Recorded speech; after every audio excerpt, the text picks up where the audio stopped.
It's round 2 in Turkey. The presidential runoff is scheduled for Sunday, and it promises to be a consequential vote. First, the basics.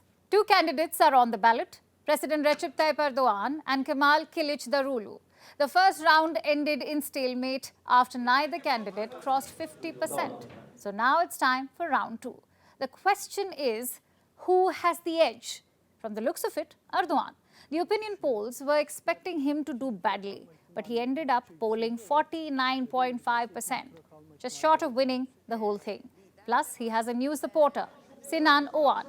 He's a far-right candidate who came third in the first round. He polled around 5%. Earlier this week, he endorsed Erdogan. So the odds are stacked in the president's favor. Where does that leave Kılıçdaroğlu? His campaign strategy was starkly different from Erdogan. He talked about human rights, secularism and democracy. Not anymore. After the first round, he changed tack. He began appealing to Turkish nationalists. How? With a lot of refugee propaganda. Listen to this. I declare it to all compatriots. I never sit on a table with terrorist organizations, and I never will. Period. I announce it to you here. I will send all the refugees home as soon as I come to power. Period. They call him Turkish Gandhi, by the way. After that speech, I'm not so sure. Either way, the rhetoric seems to be working. Turkey's Victory Party has endorsed Kılıçdaroğlu. It is an ultra-nationalist party. Their platform is based on sending back Syrian refugees. So some good news for Kılıçdaroğlu. But will it be enough? Erdogan's strategy for the second round has been different.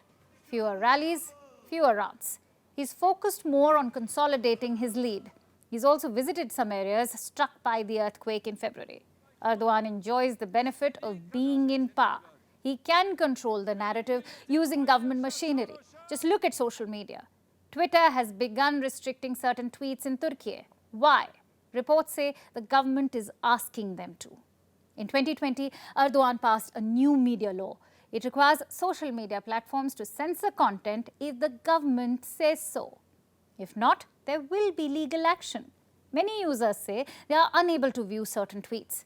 No guesses who these tweets criticized. The vote on Sunday promises to be fiercely contested and consequential. I know Erdogan holds the edge, but stranger things have happened in politics. A lot depends on the Kurdish vote. Some quick background here. Kurds are the largest ethnic minority in Turkey. They make up around 15 to 20% of the population. Most of them live in the east. Erdogan has made a career out of villainizing Kurds. He calls them terrorists, even separatists. But Kılıçdaroğlu is counting on their support. Erdogan is never an option for us. The only option is to replace him and the power he stands for.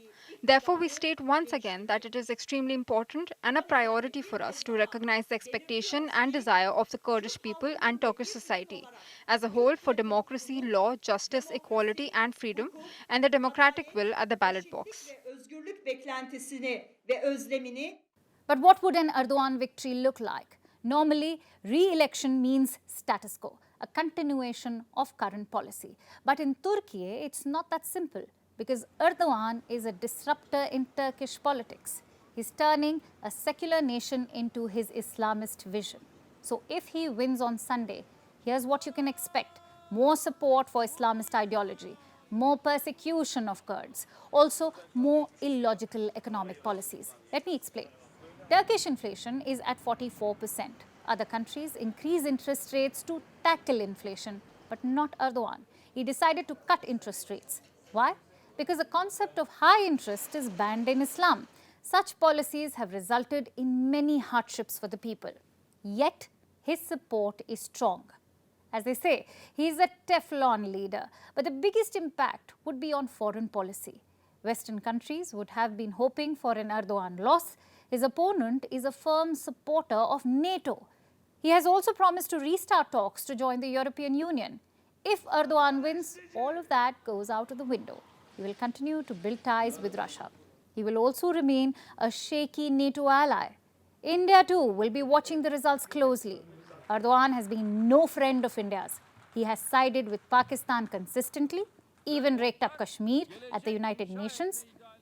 So along with Turks, the whole world will be waiting for Sunday's results.